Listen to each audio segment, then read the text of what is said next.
Hello and welcome to another enriching session of Recitals in Depth by Vajiraman Ravi. In this session, we will discuss monthly compilation of all the important current affairs from the month of June 2024.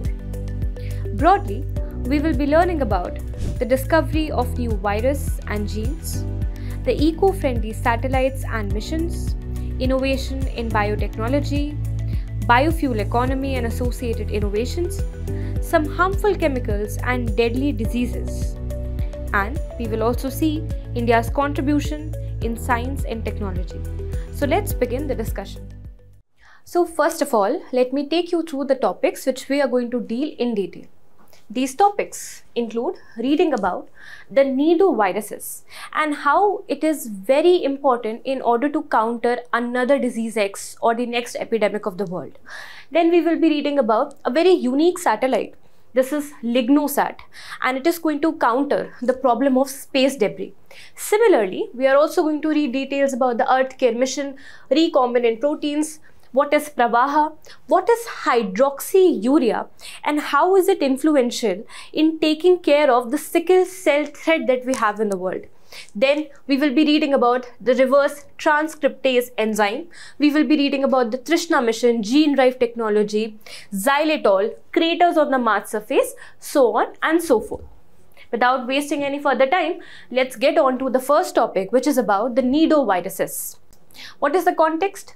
Well, very recently, a research university has discovered about 40 kind of nidoviruses in the vertebrates. More importantly, using the artificial technology. So if you were to answer a question, especially in the mains examination with regards to what are the applications of artificial intelligence technology, you can also quote the discovery of nidoviruses in the same. Once we've understood the context, why is the discovery of nidoviruses important to us, important to the mankind? That is the first question which we are going to answer. Nidoviruses are not just one type of virus, but these are an order, a family of very complex genome viruses. If I talk about the characteristics, they are positive stranded and RNA viruses. What do we mean by that? I'll be explaining that later. But before that, as I've told you, it includes a family of viruses including the highly infectious virus agents, for example, SARS-CoV, the MERS virus, the hepatitis virus, etc. So therefore, reading about them would save us from the next upcoming epidemic. So, talking about the nidoviruses. First of all, let's understand the epidemiology of viruses. What are viruses? Microscopic agents, which are highly infectious in nature, but they can only multiply inside a living cell, which means if a virus is there on your table, it is completely harmless. But the moment you touch over it and it comes in contact with your body or with any organism for that matter, it will immediately start multiplying. So the multiplication in the case of viruses only happen when they touch a living body or a living organism, unlike bacteria, which have self-replicatory properties. Viruses are of multiple types, causes multiple types of diseases. But we need to classify it to understand it better. Viruses can be broadly classified into 7 categories according to the Baltimore classification. So, the classification that is highly accepted for viruses is known as the Baltimore classification, which has classified viruses into broadly 7 categories. In order to classify the viruses, I need to distinguish some of the various characteristics. What are these characteristics? First of all, what is the kind of genetic material that they have? Whether this genetic material that they inherit in themselves is an RNA or whether it is a DNA. Second, how is the structure of this genetic material? So, the second is the structure, on the basis of which I can further divide the viruses into single-stranded viruses and the double-stranded viruses depicted like this. Then I can also classify it on the basis of whether this virus can replicate very quickly because it doesn't need to take place. There's no need of transcription process to take place. It can directly translate. What is transcription and translation? I'll be teaching you soon, but please understand, if the virus does not require a transcription process and can directly translate itself into a protein, which means it has very quick replicability, in that case it is known as a positive stranded virus. It is a positive stranded virus, also known as a sense virus. Then, if it requires both transcription process and translation process to come out in the form of a protein, then this virus is known as negative sensed virus. Negative sensed or anti-sense virus, or also negatively stranded virus. So I hope these following parameters are clear to us. Now, according to the Baltimore classification, there are widely 7 types of viruses. These includes the double-stranded DNA virus, the single-stranded DNA virus, double-stranded RNA and single-stranded RNA virus, which means both DNA and RNA viruses can have both the classifications. It can be both double-stranded and single-stranded. Next is positive sense RNA and negative sense RNA. Please remember, there is nothing like a positive and negative sense DNA virus. It only belongs to the RNA category. Okay. Next is the single-stranded RNA virus, where reverse transcriptome can be performed. Reverse transcriptome means when virus has the ability of converting its RNA into DNA. What generally happens in the process of transcription? In the process of transcription, we convert a DNA into RNA. This is a transcription process. But what is reverse transcription? When RNAs or the RNA viruses have the capability of converting into DNA viruses. So some of the virus can show reverse transcription also. These are generally the retroviruses, for example, the HIV virus, for example, the human papilloma virus. Some will be double-stranded DNA viruses which can show reverse transcriptase, for example, virus which causes hepatitis B. Now, some of the very noteworthy viruses according to these classifications which you should take notes of are, first of all, adenovirus, adeno, herpes and all the pox viruses. These are DNA viruses, and that too double-stranded, which means they are the most complex structures among all of them. Second is the single-stranded DNA. This is the parvovirus, not very important for us. The next one, which is very important, is the single-stranded RNA virus. Single-stranded RNA with a positive sign, which means it is a sense virus. A single-stranded virus, which means does not require the process of transcription. Only translation is required. And in this category comes our nidovirus. So if somebody asks you, in which category does the coronavirus belong to? The SARS, the MERS virus belong to? It is none other than the 4th category. I hope this is clear to you. Second is the retrovirus which causes HIV. It is an RNA virus which can perform reverse transcription, because this particular retrovirus itself is an RNA virus. It has the ability of getting converted into DNA.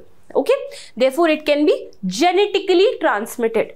So I hope this classification is clear to you. Now the next thing that we are going to read is what is the basic structure of a virus.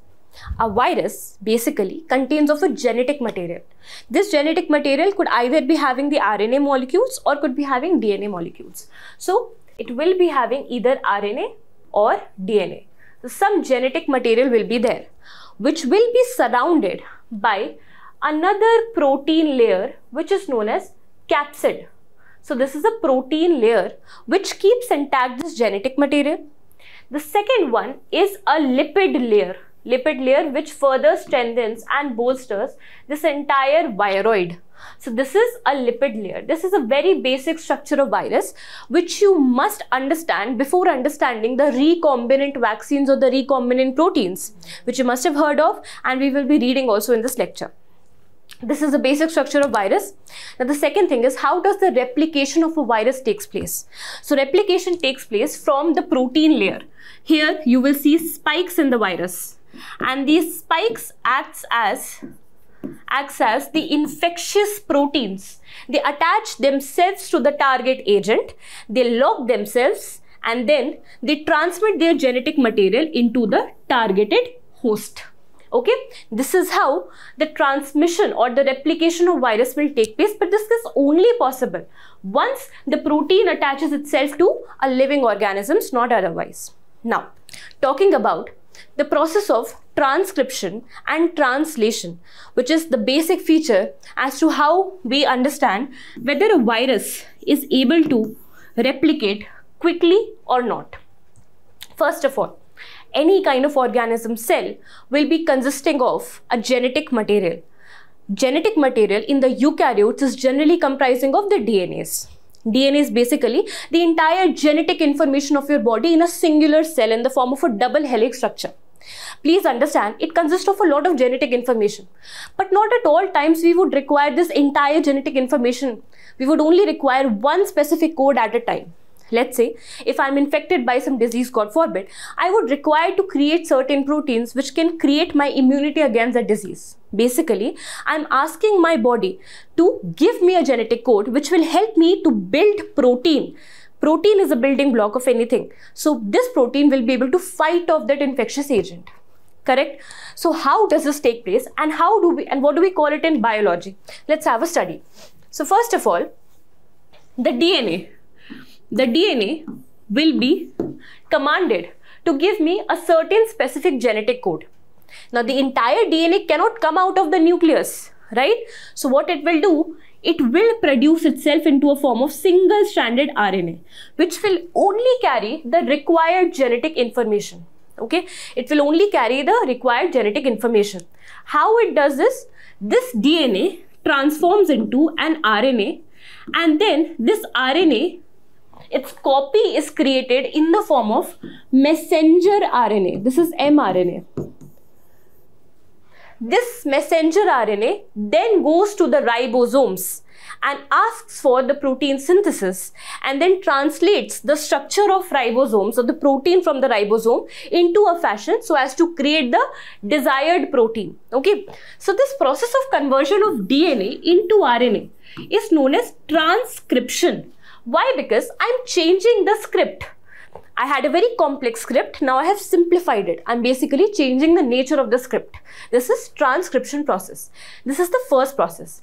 The second is when this RNA hits the ribosome, asks for the protein, restructure the proteins in a fashion according to what is given by the genetic code, and then when it produces the protein, this process is known as translation.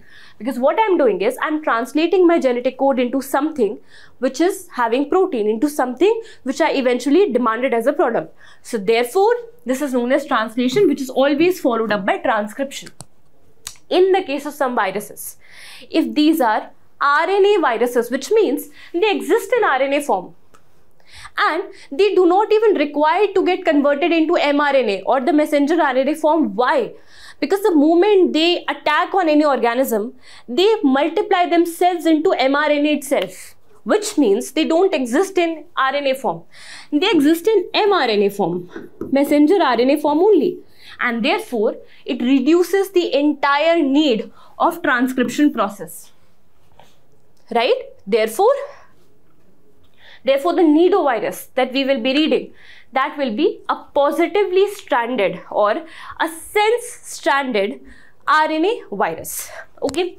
So, please understand what is transcription. We have understood what is translation, and why in the cases of mRNA vaccines or mRNA viruses, there is no requirement of transcription.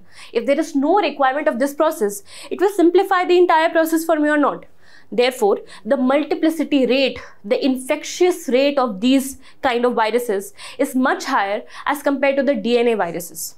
So, this is a typical way of how viruses replicate themselves and they cause the infections around. Now, another classification which you must be knowing is what is the difference between an RNA virus and a DNA virus. First and foremost is about the structure. So DNA is a helix structure, double helix structure. RNA is a single-stranded structure. The length of the genome size is obviously more higher and more longer and complicated for the DNA viruses as compared to the RNA viruses. So what did we read when it comes to DNA virus? The genome strands are longer, they are more complex as compared to RNA. Where do they combine together? The entire DNA combines only inside the nucleus of the cell. But RNA, because they are less complex, smaller in length, they can combine anywhere. In fact, they can start combining in the cytoplasm itself. And I hope you have got your basics clear. If not, please refer to the NCERT. That will help you in understanding what are cytoplasms and what is nucleus and nucleotide. Now, because this is more complex and this is more long, it becomes difficult to create abrupt mutations in DNA kind of viruses. So which of them would mutate very quickly? Of course, the RNA viruses will have more frequent mutations.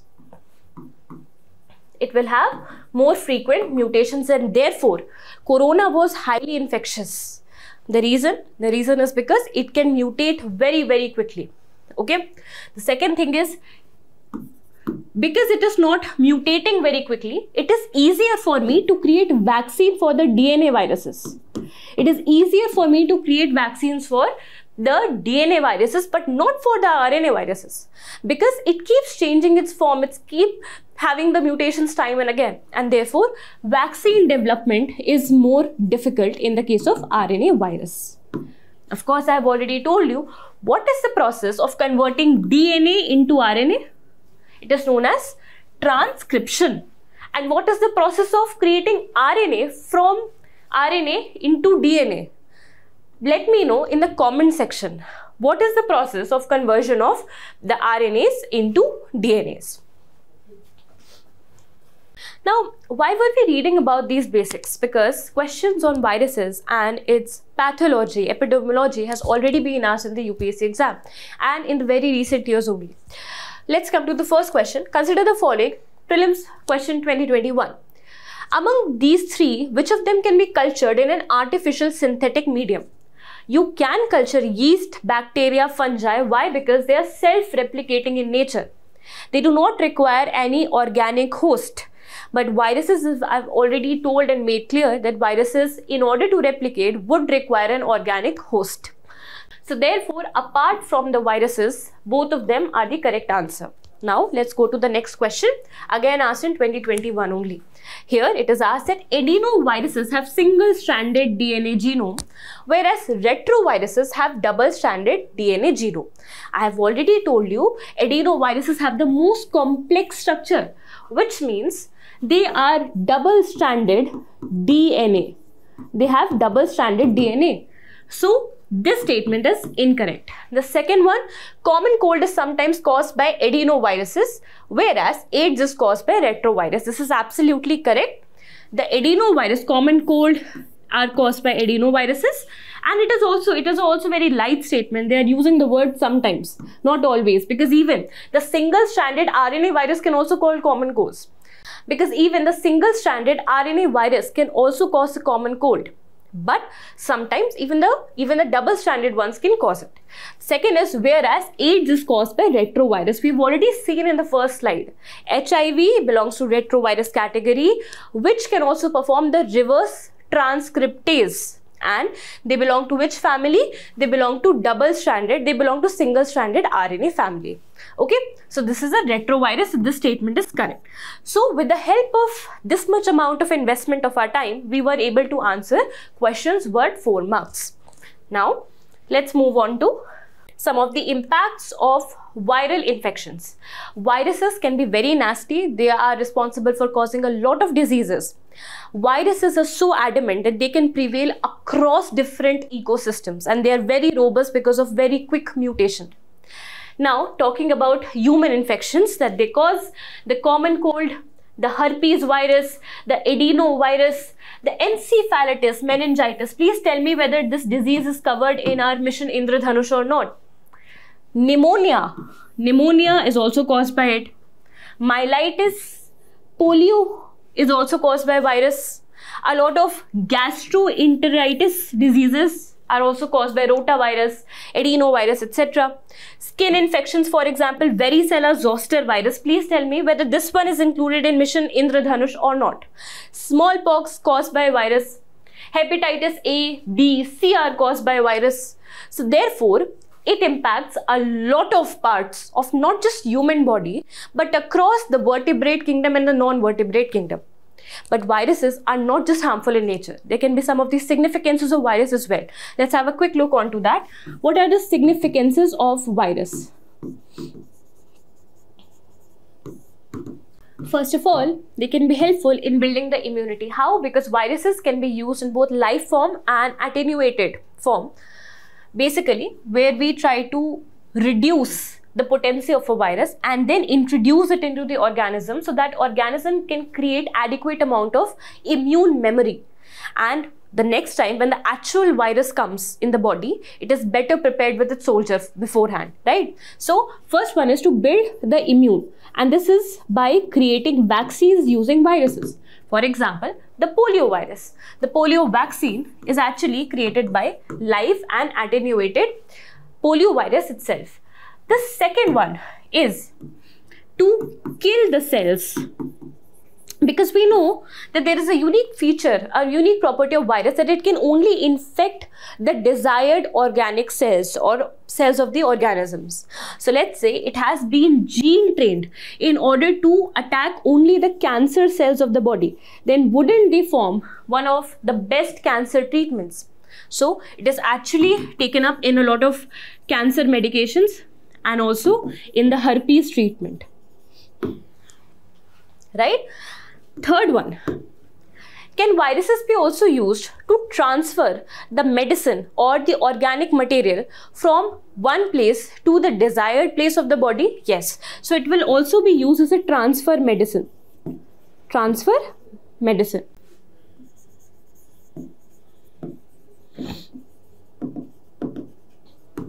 And in the last recital magazine, we have already read about something known as bacteriophages. Something which eats the bacteria. And what was these bacteriophages? They were the viruses. So they can also kill the bacteria and therefore acting as a purifying agent. These are known as bacteriophages. These are viruses only. So yes, it also causes illness, but also has multiple significances in the medical sciences. And finally, let me quickly brief you about the nidoviruses. Why is it called nido? Because in Latin, nido stands for nest. So the moment it replicates inside a body or it infects any organism, it replicates themselves into the copy of mRNAs and not just pure RNA in the form of messenger RNA. That is why they do not require transcription process. Something which does not require transcription process, what do we call them? We call them sense or positive stranded viruses. So these are positive stranded RNA viruses. Can you tell me some of the examples? So for example, the hepatitis C virus, the MERS virus, the SARS-CoV virus, all of them are example of nidoviruses. They don't just infect the vertebrates but also invertebrates. They also infect the arthropod. In fact, they infect almost all the animal phylum. So basically, if we talk about the broad categories, it would include some of them which includes the respiratory system primarily of the organisms. These are the coronavirus. So coronavirus is also a type of nidovirus. And they belong to the fourth classification of Baltimore classification. Why? Because they are single-stranded positive sense RNA virus. Then they can also infect the respiratory systems of swines. This is Bafini virus. They can also infect animals and their respiratory system. This is the artery viruses. Then they can also infect fishes, the roniviruses. They can also infect some of the plants like tobacco. So this is the Tobani virus. They can also infect insects. These are Mersoni viruses. So if I want to really take into regards the One Health approach as propounded by the World Health Organization, I must have a better research and development on the nidoviruses, this entire family which can cause diseases across different phylums of animal kingdom. Now let's move on to the next topic. Now you must have already heard about the space junk or the space debris menace that is going across the world because of our rising space frenzy. We have now come up with a new innovation where a satellite has been made in order to combat this space debris by the very structure. This is the LignoSat. LignoSat is world's first wooden satellite with a very precise, concise size, and this is going to combat the problem of space debris and space junk. How? We are going to look, but first of all, let's have an understanding of the characteristics.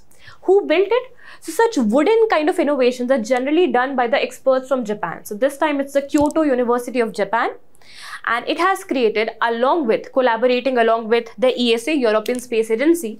So the collaborators for LignoSat, Ligno itself suggests that something is made up of lignin, which means wood. So this is world's first wooden satellite. Has India made it? No.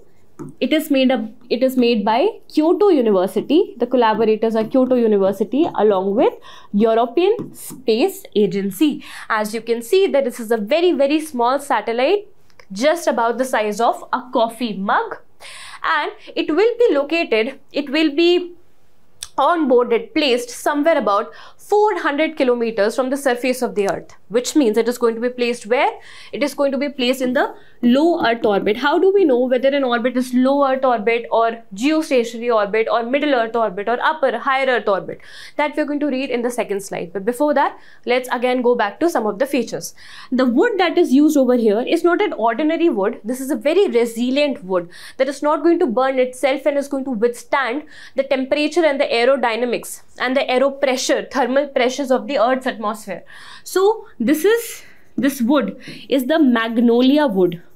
So you might be asked a question that magnolia wood recently seen in news is concerned to which of the following? It is regarding a sustainable anti-debris satellite. Now coming to the main point, what is the significance of a LignoSat? First significance is the environmental significance and second one is the scientific one. Talking about the first significance, how is it environmental friendly? First of all, I'm using something which is very easily decomposable. So let's say that it goes into the atmosphere, into the orbit and remains suspended for many years without me taking the cognizance of it. Then of course it will naturally decompose itself. This is, unlike the conventional satellites which uses such resilient metals which do not get decomposed even after 2000 years. So this one is more and is better when it comes to decomposition. So it is decomposable. The second one is, let's say I want to use it as a reusable satellite vehicle, which means I want to allow the re-entry of the satellite back into the Earth in order to maybe burn it. So for that, in order to manage with the space debris of such orbits, I may try to bring it back. I will call out for the re-entry in the Earth's atmosphere. Upon observing and upon encountering a lot of friction from the intensive atmospheric layers of the Earth, it will self-burn itself without leaving any harmful pollutant residue. This is a very important point which you should understand. See, in the case of other satellites, if they are creating space debris, why can't we call them back into the Earth? Well, we can. Many have been doing that. But the problem is, the moment they have re-entry into the Earth's atmosphere, they decompose themselves into very minute alumina particles. The problem with these aluminum or alumina particles is that they remain suspended into Earth's atmosphere for a very long period of time. And their harmful impacts includes depletion of ozone layer.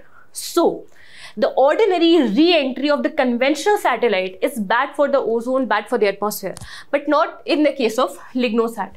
So even if it remains as a debris, it will self-decompose itself very quickly. If we bring it back, it will again burn itself without causing any harm to the atmosphere. Therefore, it makes it a very sustainable fuel. It makes it a very sustainable machine or spacecraft to be deployed. The second significance is, of course, the technological significance. Because when I'm knowing that the spacecraft, the satellite, the launching vehicle that I'm creating is no more going to cause a problem for the environment, then I will be free to adopt multiple innovations. And this is an era where we are going to take space as the next genre of exploration. Therefore, with the rising demand of space explorations, I might now also try to venture out into new innovations of the space product. Why? Because what I'm creating is sustainable. Because it is sustainable, because it is more environmental conscious, and therefore it will also not hinder my further innovation. So it will also lead to technological advancements in the space sector. So these are the two important significances of LIGNO satellite. You can also use such examples whenever question on mains examination is asked with regards to responsible space exploration. Now, when I'm talking about the responsible space exploration, one of the most prominent menace has been of the growing space debris. Let's look into that issue now. Now, can you see this image? This image suggests that a lot of debris are revolving around an orbit across the Earth.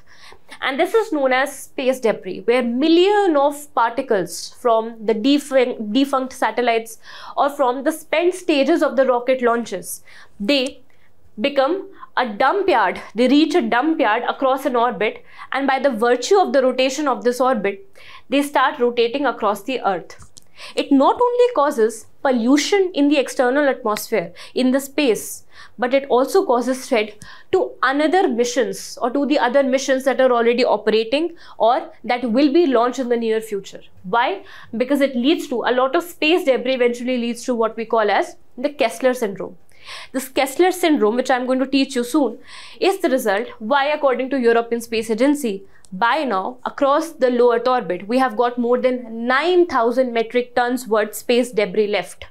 And therefore, it is a new problem on international frontier as to how to deal with the space debris. There are multiple missions for the same, but before that, what is a Kessler syndrome? Kessler syndrome is when a lot of aluminium or a lot of automobile, or let's say these mechanic objects or spacecraft objects are revolving in a particular orbit. They congest this orbit, and as a result, they will naturally start colliding with each other because they are made up of brittle material. This material will go off and disintegrate itself from the main machine. As a result, a collision between two machines will lead to further creation of smaller debris. This will further congest this orbit. This will decrease the space between two debris, and this will further increase the chances of their collision. As a result, more number of smaller debris will be created. This will become very difficult to be targeted, to be dumped, to be treated, to be made to re-enter into the Earth, and therefore it causes a very vicious circle, which is known as Kessler syndrome. It leads to Kessler effect. So therefore, it also starts harming the other existing operational satellites. So this is what we have learned about the space debris so far. Now, regarding the space debris, what are the missions associated with the same? The most important one is the D-orbit. The D-orbit mission. D-orbit mission. This is taken up by a pioneer space conscious agency, which is European Space Agency. So it is going to use nets, it is going to use some of the plucking hands and robotic arms, etc., in order to pick up the materials. According to the Outer Space Treaty also, it is the responsibility of the owner state to take care of the waste, to take care of the debris also, just like the extended producer responsibility of the waste management rules in India. Right? Similarly, the space debris, whoever has created, has to call it off again. Right? So this mission is particularly taken up by the European Space Agency. The next one is by a Swiss agency, and this mission is known as the Cleanup Space Mission. In this, it is going to use a claw mechanism in order to pick the waste and then throw it and burn it. Okay, so these are the space debris concern and how some international measures have been taken to ward off them. Now, Another very important concept to be read is the types of orbits and the types of satellites which revolve. So basically, the types of satellites can be broadly divided into, first of all, what is the orbit placement of the satellite, which means in accordance with the type of the orbit, we shall name the type of the satellite. So first one is the type of orbit in which it is placed, because it is on the properties of the orbit upon which the quality or the purpose of the satellite is dependent. So the other category of classification of satellite is the purpose of satellite. How many purposes can be there? It can be used for communication purposes, it can be used for remote sensing, can be used for astronomical purposes, can be used for imaging purposes. We're not going to talk much about it because it's not very technical. We are going to focus more on the orbit types. First of all, imagine Earth. If you create a three-dimensional equatorial plane across the equator,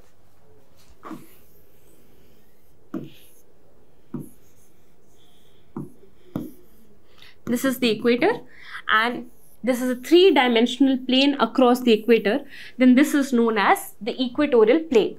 If my orbit is at an inclination of 0 degrees with the equatorial plane, then this orbit will be known as, it is 0 degrees.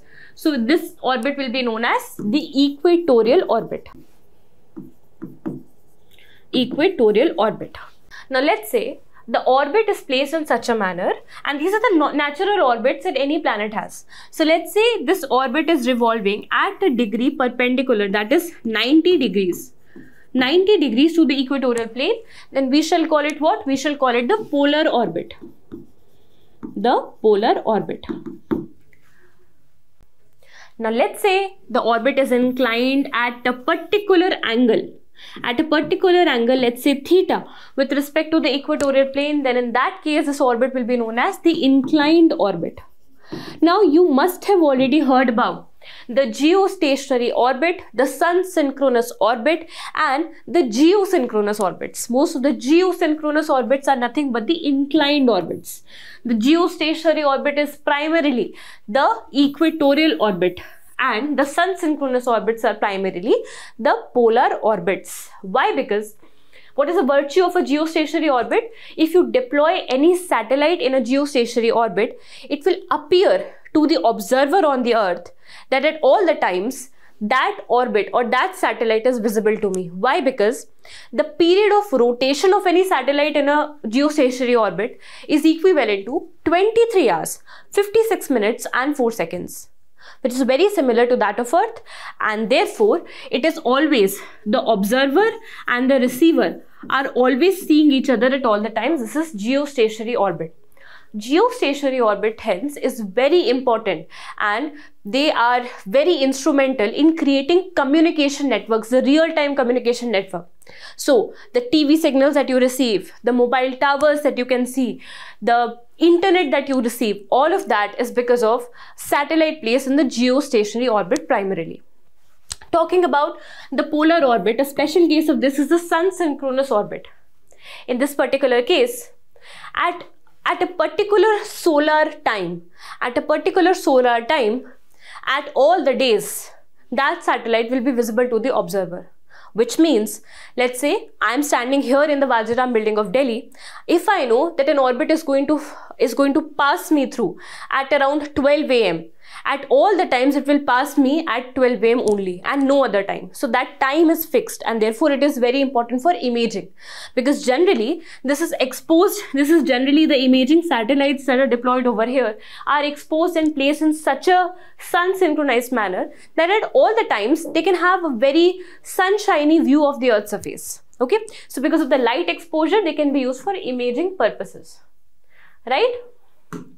So I hope we have made it clear what are the different types of satellites and the different type of orbits. Now, depending upon the distance from the surface of the Earth, we can broadly classify the orbits into the low Earth orbit, the middle Earth and the higher Earth or the geostationary orbit. Let's look into this image.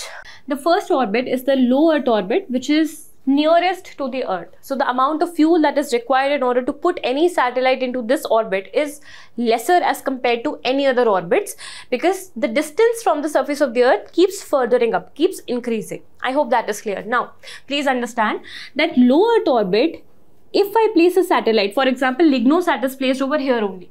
What is the distance from the surface?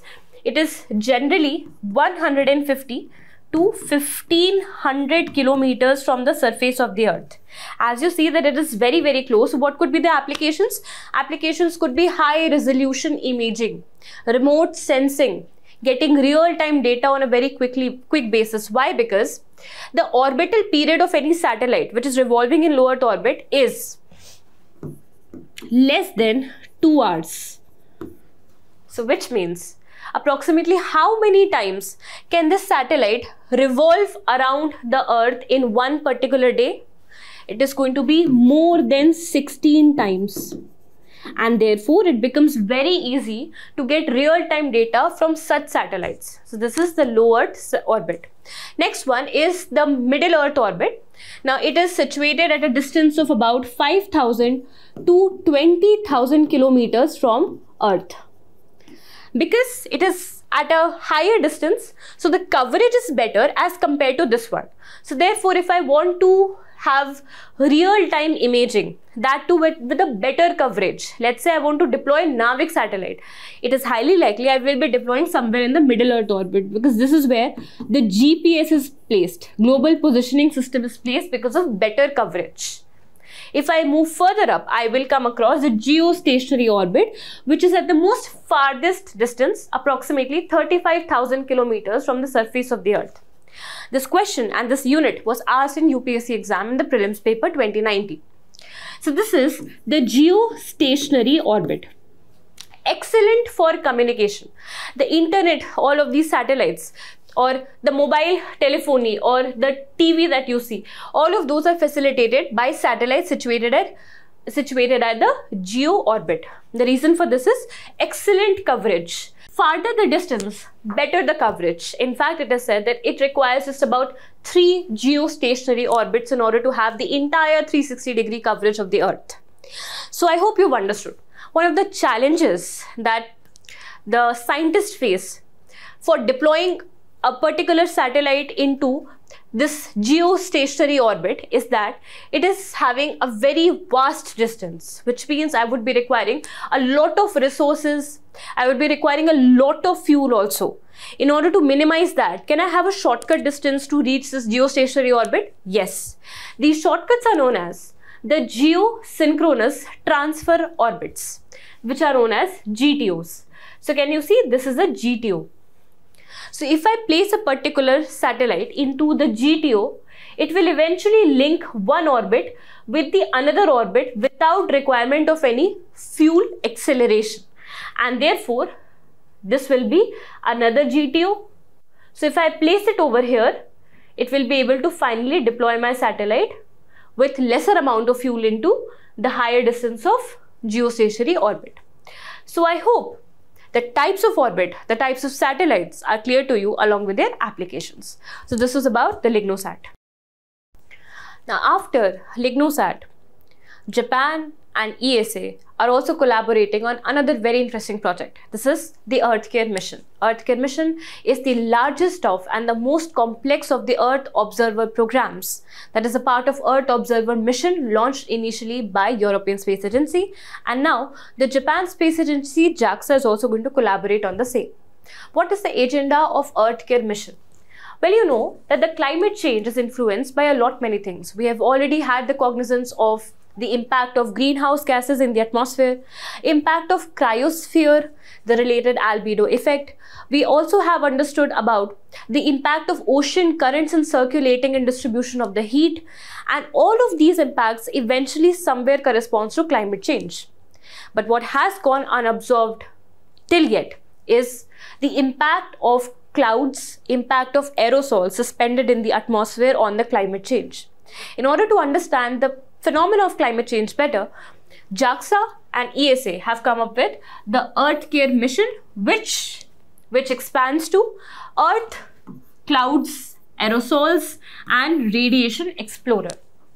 In order to understand about this mission, please understand what is the heat budget or the radiation budget of the Earth. First and foremost, When I'm talking about the word budget, it means I'm going to take the difference between something that is incoming and something which is outgoing. Revenue minus expenditure, you call it in the terms of economy. The very similar budget in the terms of heat that we receive from the only source of heat in the solar system, the sun. That is known as the heat budget or the radiation budget, because the heat that is coming from the sun is coming in the form of radiation. Let's look into the heat budget phenomena. First of all, let me introduce some concepts. What is insolation? See, we know that sun is a huge ball of radiation. It emits radiation up to the scale of 2 billion units. But do we receive all of it? No. When it comes to Earth, we only receive 1 part in 2 billions. This small 1 part in 2 millions is adequate in order to drive all the weather and the climate patterns and thrive the biodiversity on the Earth. This amount of radiation that is received by the Earth is known as insolation. So this is the incoming solar radiation, or in short form, we call it as the insolation. How does it come? In the form of radiation, in the form of short waves. If I talk about a budget, something is incoming and something is outgoing. In the case of the radiation that we receive from sun, we receive it in the form of short wave radiation, and then we reflect it outside the space in the form of long wave radiation. Naturally, the amount of light or radiation received is not equal to the amount of it which is reflected. Otherwise, we would be a very cold planet. But we are a warm planet. Global warming is also happening, which means we have the capability of trapping the heat. What does it mean? It means that the amount of incoming solar radiation is obviously greater than that which is reflected back to space in the form of long wave radiation. This net heat which is trapped inside the Earth, this has led to the warming of the Earth. So, in order to understand the phenomena of the climate change, we need to take into regards the factors which change or which determine this heat balance, this net heat. So, what are the factors which determines this net heat? So, first and foremost is the amount of opacity, or the amount of, let's say, the transparency of our atmosphere. Transparency of the atmosphere includes how much is the amount of aerosol, water vapor and cloud formation into the atmosphere.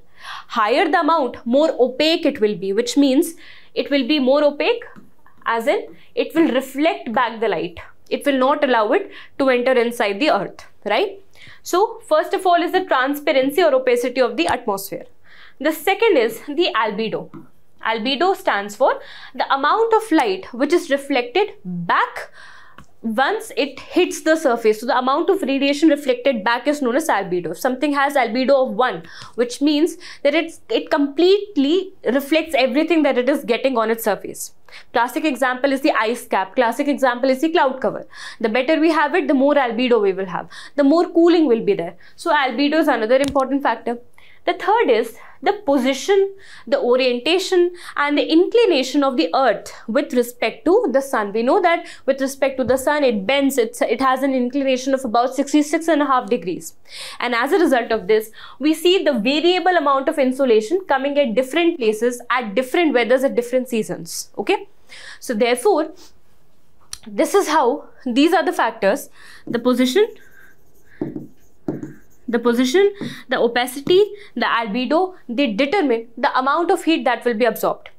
When I am researching about the clouds, the aerosols in the Earthcare mission, I am basically trying to understand the amount of albedo and the amount of transparency in the real time, so that I'll be able to understand how much of it is getting reflected and why are we going through intense global warming and what could be the curative measures.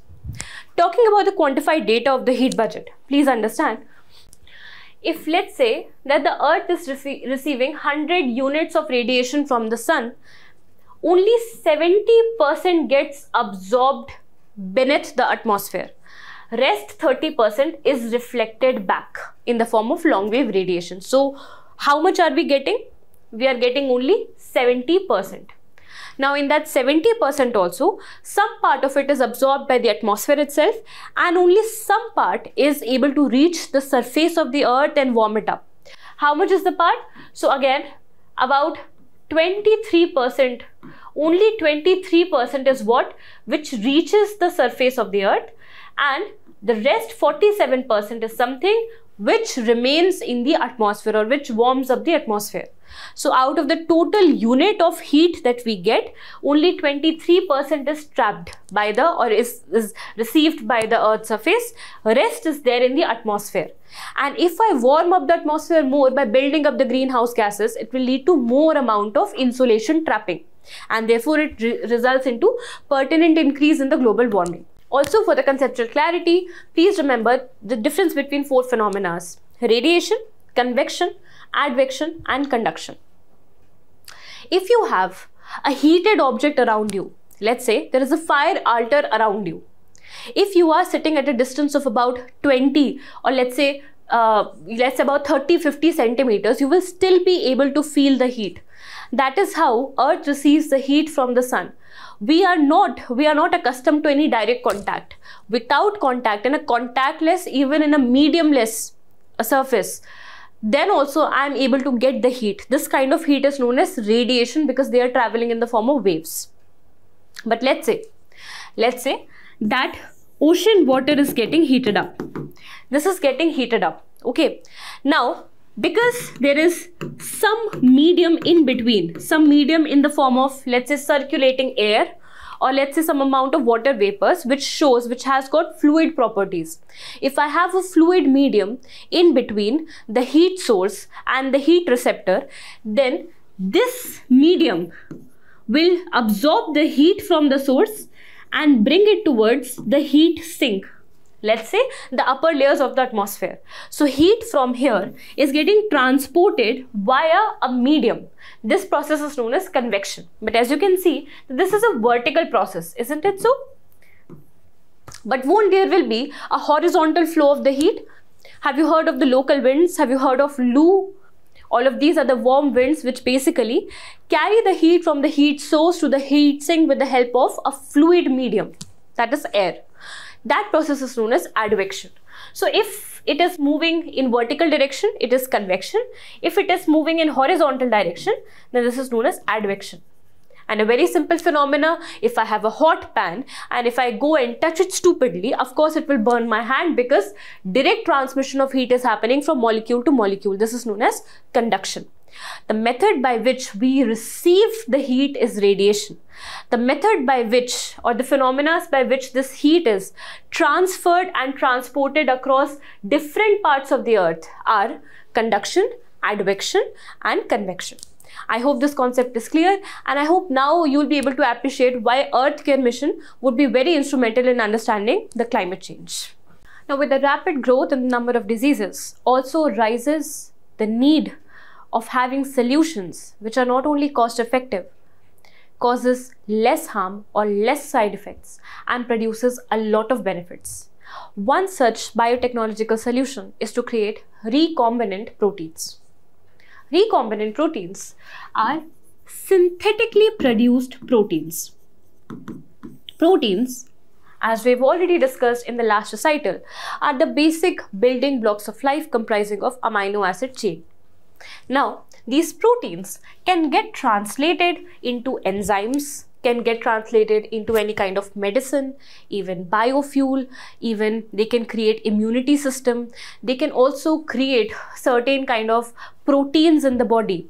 If there is any deficiency of the same, they can also produce hormones. They can also produce antibodies, because eventually, if we learn how to create the desirable proteins, we will be able to generate the desirable product in the body, which can take care of the diseases, the deficiencies, so on and so forth.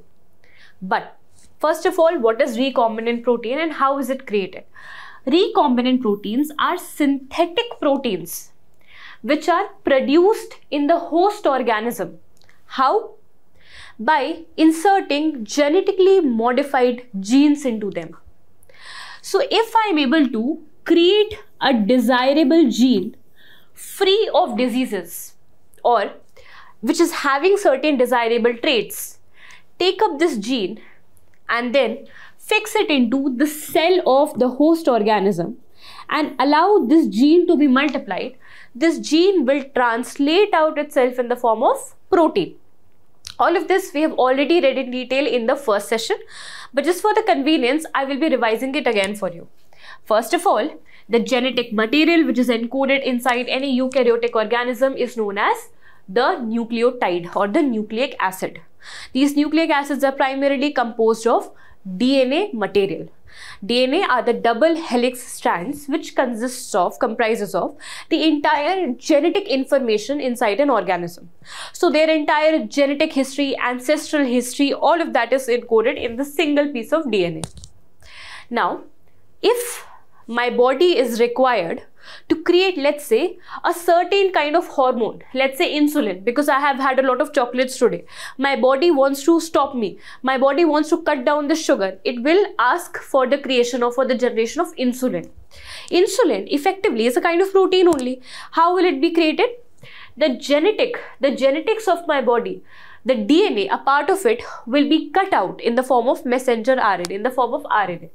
This messenger RNA will hit the ribosome and will finally create the structure of insulin. This is how my body will be able to create the insulin. But what if, because of certain hereditary issues or because of certain genetic issues, I am not able to build enough amount of insulin in the body? Then where does the intervention start? It starts from the gene level. So if the doctors could get a part of my gene, fix it, and then put it back into my body so that I'll produce enough amount of protein, what they are doing? They are basically using the recombinant technology. They are combining my gene with the gene of a desirable organism, for example, a bacteria and a yeast, combining both of these things in the form of a protein, and this is what I'm going to produce. Right? So this will help me counter many of the diseases. For example, I will be able to counter the genetic disorders, for example, sickle cell anemia, hemophilia. I will be able to counter some of the other communicable diseases, for example, corona, COVID, hepatitis, etc. I will be able to counter hormonal deficiency, if any. So all of this can be fixed upon introducing recombinant proteins. The context of this news is, upon understanding and highlighting the importance of recombinant protein and the use of them in multiple sectors of the economy and healthcare, IISc Bangalore has decided to mass produce the recombinant proteins, and they are trying to devise methods and formulas which will help them to have mass production of recombinant protein. I hope this concept is clear. Now, how is it created? How are the recombinant proteins created in the first place? It's a very simple phenomena. First of all is the extraction of the infected cells out from the body of a patient. Now that cell is analyzed into the laboratory by multiplying it, so that we'll be able to have multiple variants. We will choose the right amount of cell, and then we will have technologies like CRISPR-Cas9 to cut down the undesirable genes and to combine it with the desirable genes. This is the desirable gene. This is a typical recombinant gene. This altered gene is then again mixed with the cells of the patient. Then they are multiplied and then they are again introduced into the body. Now the body is better prepared to fight against hormonal imbalances, against cancer, against communicable diseases, etc. Okay, this is how creation of recombinant protein takes place. What are the applications? To your surprise, the application is not just found in the medical sciences, but also in the renewable energy sector. Do you know that the biomethanol, bioethanol, lot of biofuels can be created with the help of certain bioenzymes.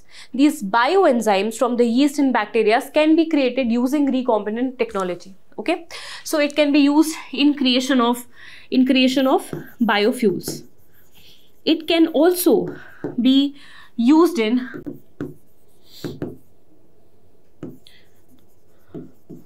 bioremediation, because now I can make the bacteria more robust in eating up the waste. Okay, why and how? By producing recombinant proteins. Not only that, it will also help to produce antibodies in the body. It will also help to produce growth hormones, thyroid, insulin, glucagon, anything which is deficient. Second, it will also help to create vaccines. Do you know a COVID shield variant which is some ChAd-Oxy1 vaccine, that is already recombinant vaccine. Okay, so recombinant means that how this vaccine work, please understand how recombinant vaccines work. So I have already told you that in any kind of virus, I am using first of all virus in this one. Okay, in any kind of virus there are two structures. First of all, the genetic coding, and this genetic code is encapsulated inside a protein structure. Okay, it is with the help of this protein structure, these protein spikes only, that the virus is able to attach itself to the desired receptor or to the desired target, right? Now, if I want to create immunity of this body against this virus, I need to introduce some amount of these virus copies into it. But if I introduce a genetic code, first of all, the management, the handling of this kind of vaccine will become very tedious task, because genetic code is very fragile and it is very susceptible to any changes in temperature, in heat, atmosphere, the kind of material they are suspended in. So therefore, handling the genetic material is becomes very difficult task. What can I do instead? Maybe I can create a copy of this protein structure, and then I can introduce this protein structure into the body. So such recombinant vaccines actually use this protein shell only, and then they try to create proteins from this layer. Okay, so there is no intervention of the actual genetic material. In this way, it is more safer to be used, it is more easier to be handled. I hope recombinant vaccines are clear to you. Recombinant vaccines have already been created for herpes. It is created for human papilloma virus, which causes, what does human papilloma virus causes? I have taught you in the analyst also. Please try to answer this in the comment section. Okay, it will also help me. The recombinant technology will also help me to diagnose things, because it has trained the software as to how to identify, how to create the protein. So can it also not identify the protein? So it will also help me with the diagnostics. For example, ELISA, which was used in COVID test. Okay, it can also be helpful in creation of enzymes. So therefore, it can also be used in the pharmaceutical industry for production of multiple kind of drugs, medicines, etc. And it can also be used as biocatalyst, can be used in machineries, can be used in industries, etc. in order to expedite the amount of reaction. It can also be used to generate bioenzymes with the help of like biofuels and some bioremediation bacteria also. Okay, so here we have very thoroughly read about the recombinant technology, its application, and what are the recombinant proteins, how are they created. A question for you: when a gene translates into a protein, how many processes it goes through, or how many processes takes place in between, and also name them in the order of their sequence. Okay, do you know that when an aerospace vehicle moves through the Earth's atmosphere, it goes through a lot of aerodynamic pressure and aerothermal load, which could eventually lead to fallout and breakdown of the entire spacecraft if it is not simulated prior to the launch. Till now, we were dependent on other countries for the simulation, but now we have gone completely indigenous for this. All thanks to the ISRO, who has created Pravaha. First of all, what does Pravaha stands for? It stands for Parallel RANS Solver for Aerospace Vehicle Aerothermodynamic Analysis. Forget about all of this. This is not for our use, but for better understanding. This is an aerospace vehicle analysis, and it is going to analyze aerodynamics and the aerothermal load. Okay, because this is something which is going to give me an analysis prior to the launch as to how much amount of pressure and heat will my aircraft or will my spacecraft will be able to withstand in the Earth atmosphere, or if it has go to some other planet's atmosphere, how much is the robustness of my spacecraft. That can be simulated prior to the launch with the help of a software. This is known as a fluid dynamics software. We have been using it till now, but we were reliant on other countries, for example, the NASA and the European Space Agency for this. Also Roscosmos, Russian Space Agency. We were not having indigenized one, but now for the first time, we have created an indigenous simulator to understand the amount of pressure, thirst and the heat that a spacecraft will be going through with the help of an indigenous software which is named as Pravaha. So this topic is as simple as that. This is one of the most most prominent endeavors made by the ISRO in order to become self-reliant in space technology. Now, what is the need and what is the significance? First and foremost, due to the rising space frenzy, we are now moving towards human space flight missions, which becomes more important to understand the accuracy and ensure the robustness of the spacecraft which is going to carry the human lives. And as a result of this, having an indigenous software will go a long way. First of all, it will give us more resource efficiency by reducing the time and by reducing the design cost. Why? Because previous to this, we had to pay to some other country in order to lend some of the time from their software, simulate it, and then give it back to them. We were not self-reliant, and we were also paying it from project to project basis.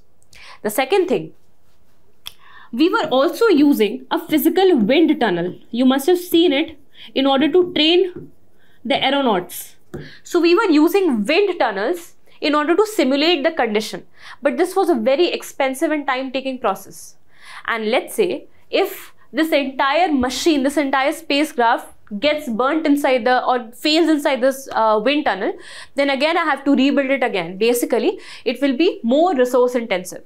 So here, what I'm doing, I'm virtually testing it without deploying any part of the spacecraft and without being dependent on any other foreign industry. Okay, so first is reduced resources, next is making it more resource efficient, and second is having better self-reliance, because now we are not going to be reliant on other countries. In fact, now they are going to come to us. So that's a big thing. So self-reliance is second thing. Second is, it supports India's ambition. What is India's ambition? We are trying to move to Venus via Shukrayan. We are trying to have human space flight, not just in the earth but also across moon, etc. So therefore, in order to support human space flight, we need to have something which minimizes the risk and minimizes the error. It's always better to rely on automation for testing such risk-averse projects. So therefore, having Pravaha will give a very smooth journey towards our space ambitions. Now our next topic is a very potent drug. This is hydroxyurea. What is the context? Context is that India's premier healthcare agency ICMR has recently called for invitations for joint development and for providing collaborations in developing low-cost oral dosages of hydroxyurea. Why has this gained the attention of ICMR in such a large scale? Because this is a very potent drug for countering sickle cell disease, also known as the sickle cell anemia. This disease is very important from UPSC point of view. So I shall invite your attention to study what is the sickle cell disease. First of all, which kind of disorder is this? This is a genetically imbibed disorder. So this is an inherited or it is a genetic disorder. That is the first thing we should know. If it is making certain problematic genetic mutations, where exactly is it doing it? It is doing in the hemoglobin molecules of the red blood cells. So second thing, it is causing genetic mutations in the hemoglobin molecules of the red blood cells. How? A red blood cell, which typically looks like a spherical shape, has got small globules of hemoglobin. Due to certain genetic problems, certain genetic mutation, these hemoglobin corpuscles, they start elongating themselves in the form of a wire, like an elongated thread. So eventually, these threads of the hemoglobin will upturn and give an edge-like shape to the entire RBC molecule, red blood cell, therefore giving it a crescent-like shape. What is the problem with such crescent-like shaping of RBC? RBCs are spherical red blood cells which are carrying hemoglobin and very much responsible for providing us iron and providing us oxygen. But when it is not able to flow across the body, why? Because of the change in the shape. As you can see, when it was spherical, it could easily move across different blood vessels. The moment it turns sickle into shape, it will start depositing, and therefore the blood flow will be restricted in different parts of the body, especially across our limbs, the hands, the legs, the brain, where it becomes very difficult to reach these areas, right? So when the cells turn sickle in shape, they kind of obstruct, they start depositing in the upturns of arteries, blood vessels, and they stop the flow of the blood. Without the flow of the blood, what will happen? What are the manifestations of sickle cell? Sickle cell disease. First of all, it is a problem of hemoglobin. So definitely the person will turn into a chronic anemic patient. So it leads to chronic anemia. It also leads to poor deliverance of the oxygen into the parts of the body where the blood could not reach. This can also lead to organ failure in many cases. So these are some of the manifestations. But apart from that, it also causes very chronic pain, intense chronic episodes of pain into the body of patient. They start consuming a lot of painkillers also. It's a very unbearable pain. Mostly happens in the bones, generally in the brain, generally in the hands, end of the limbs and end of the toes. In order to deal with sickle cell anemia, there is a medicine which has been created, approved by WHO also. This is hydroxyurea. In order to ensure that the vulnerable sections of India and vast number of people who are suffering from the sickle cell disease in India, they get affordable dosages, affordable access to this medicine. ICMR is trying to produce it in bulk in a more affordable manner. Okay. Now, do we have any medical treatments for treating the sickle cell disease? Yes. First of all is to deal with its manifestation. Manifestation is chronic anemia. So first of all is to give enough amount of folic acid supplements. So first of all is to relieve the patient of anemia. So anemia relief is the first medical treatment. The second treatment is medicine, oral dosages of medicines like hydroxyurea. Now this question becomes important for you. So they can ask that recently hydroxyurea have been in news. So this is related to treatment of which disease? This is sickle cell disease. Okay. Third is, as we have already know that it's an RBC, it's a red blood cell disease. It is majorly caused as a blood disorder. So therefore, blood which is majorly originating from bone marrow, if I transplant the bone marrow, that can also fix it. So bone marrow transplantation is the next one. Then the fourth one, as we have already read, gene therapy, the recombinant gene therapies. So gene therapies, because it is a genetic disorder, the gene can be treated and recombinant proteins can be provided. So these are some of the medical interventions that can give relief to the sickle cell anemia or sickle cell disease patient. Now, sickle cell disease is very important from UPSC point of view and also for general knowledge because it is a medical nightmare for India. Do you know why? India ranks third when it comes to the total number of sickle cell disease patient. On an yearly basis, we have 15,000 to 25,000 children who are born with the sickle cell disease. Actually, we rank third in the world only after Nigeria and Democratic Republic of Congo. So first of all, we have a huge amount of suffering population.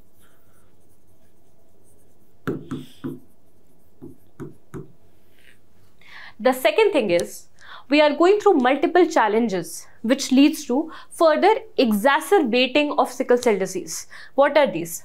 First and foremost.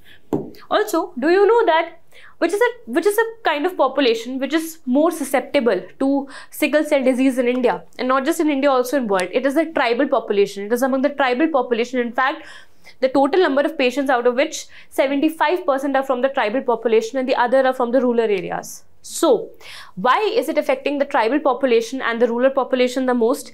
And even if it is affecting them the most, because they live in close community, it becomes very easy for them to inherit the disease, right? So first of all, the first challenge that we face in dealing with sickle cell disease is there is lack of awareness many of the people, including some of you, would not be knowing about the sickle cell disease, what are its manifestations, and are there any facilities or any interventions available for the curement or not. Many of us don't know. Similarly, this condition is even poor for the tribal people, for the people living in the rural areas and the remote areas. Not only do the people, the sufferer, the patient don't know about it, the healthcare providers in such places, they also don't know about it. So first of all is the lack of awareness. If I am not aware of the thing, how will I seek the diagnosis? How will I seek the treatment on time? And treatment delayed is treatment denied. So therefore, lack of awareness is the foremost thing. The second thing, even if somebody is aware of it and lives in a very remote tribal area, let's say Andaman and Nicobar, is it possible that suitable healthcare facilities and medications, for example, all of them, they will be made available to these areas? No. The second is the lack of accessibility. So this is lack of healthcare infrastructure. Lack of healthcare infrastructure, especially in the remote areas and the tribal areas, which makes the condition worse for them. Even if they have the healthcare infrastructure, the therapies that we have just seen, especially the third and the fourth line of defense, they are very heavy on the pockets, especially of the tribal people, especially of the people living in rural India. Second is, it is not affordable. Affordability is another challenge. Because do you know that a CRISPR treatment, a gene therapy or a bone marrow transplant costs somewhere about $2 to $3 million rupees. A person who's belonging to tribal or let's say a BPL population, they will naturally not be able to afford it. And therefore, government is now wanting to have more affordable interventions through hydroxyurea. Now do you know understand the importance of it? And the fourth one is the geographical discrimination. The difficult geographical terrains, which makes it very difficult to bring interventions like bone marrow, gene therapy, and for example, giving hydroxyurea, such supplements to them. Because even if you go to some of the remote places of Sikkim and Himalaya regions, they are not having even basic medicinal facilities. How will they get all of these?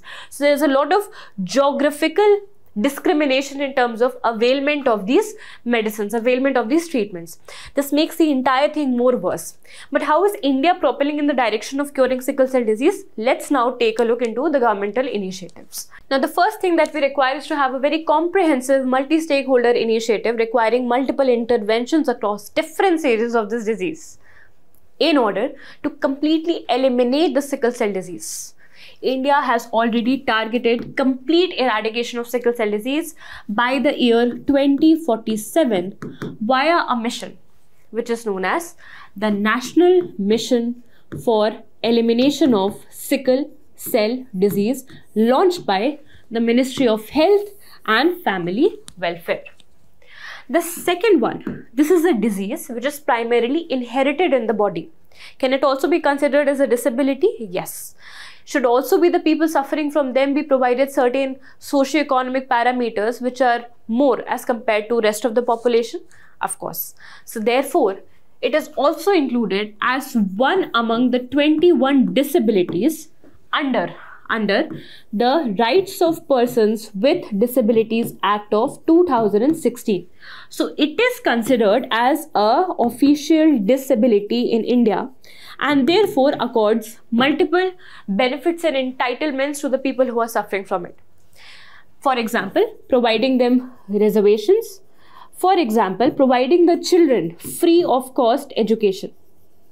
Free of cost education. So it is considered as one of the 21 official diseases.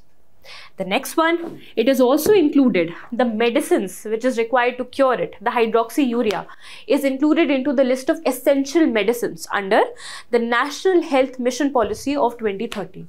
So it is also, the medicines are also considered as the essential medicines, which means certain stock has always to be maintained at all the times.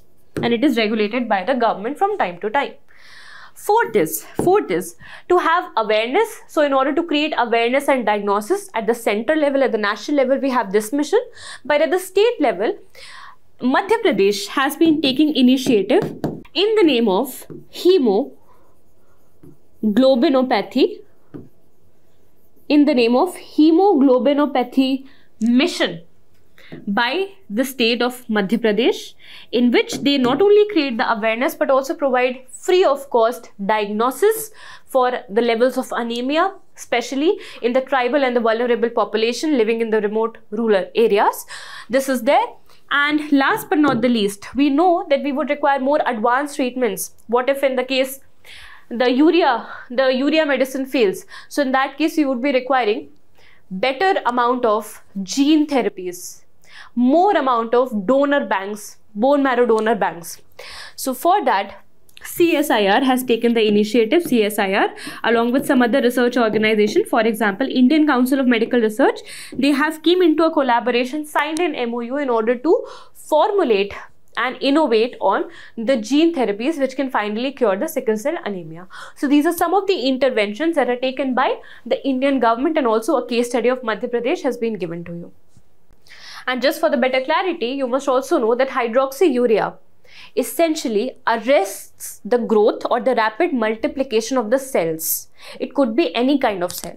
In the case of sickle cell anemia or in the case of sickle cell disease, we would require arresting the multiplication of RBCs, because the more they multiply, the more sickled in shape they'll get, the more they'll block the arteries and block the flow of the blood, and therefore it arrests the growth of RBCs rapidly in the body. So first of all, what it does, it arrests the growth, and especially cells which are situated in the fluid part of the body, in the lymphatic system of the body, right? But not only it helps with the sickle cell anemia, this medicine is also helpful for fighting leukemia, chronic myeloid leukemia. What happens in this? The lymphatic cells of the body basically are unable to fight off the infection. So you become very prone to infection if somebody gets leukemia.